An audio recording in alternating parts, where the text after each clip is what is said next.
تو دیکھیے حضرت عمر رضی اللہ تعالیٰ نے شریعت میں کوئی اضافہ تو نہیں کیا اپنی طرف سے،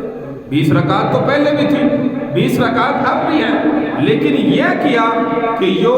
علیحدہ انفرادی طور پر پڑھ رہے تھے، حضرت عمر رضی اللہ تعالیٰ عنہ نے سب کو جو ہے وہ جمع فرما دیا، فرمایا آج کے بعد ایک امام جو ہے وہ پڑھے گا جیسے اللہ کے نبی نے ہمیں پڑھائی، اور سارے صحابہ اس کے اقتداء میں 20 رکعت نماز تراویح جو ہے۔ اب یہ مسئلہ جو ہے وہ دیکھیے سمجھ آ گیا۔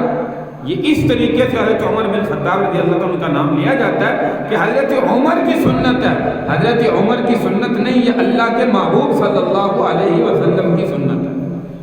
حضرت عمر رضی اللہ تعالیٰ نے تو جمع کیا تھا صحابہ، جو انفرادی طور پر پڑھ رہے ہیں انفرادی طور پر نہیں ہوگا بلکہ مجتمع ہو کر با جماعت، کیونکہ اب فرض ہونے کا ڈر نہیں ہے، وہی آنے کا جو ہے وہ حکم نہیں ہے، کیونکہ پیارے پیغمبر صلی اللہ علیہ وسلم ہوتے تو جبریل امین وہی لے کر آتے،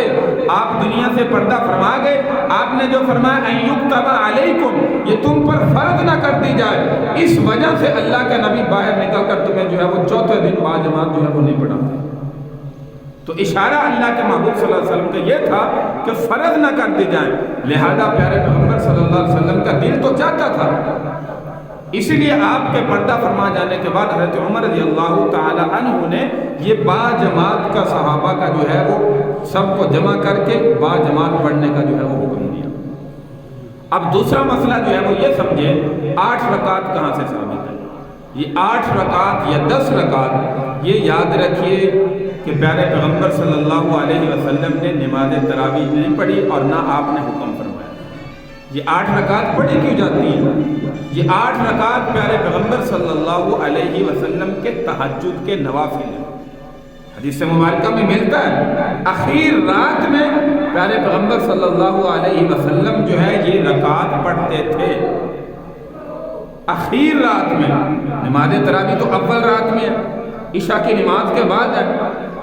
تو یہ 8 رکعت کا 10 رکعت کا 6 رکعت کا جو ثبوت ملتا ہے، یہ یاد رکھیے یہ تہجد کے نوافل کا پیارے پیغمبر صلی اللہ علیہ وسلم کا ملتا ہے، نماز تراویح کا جو ہے وہ نہیں ملتا۔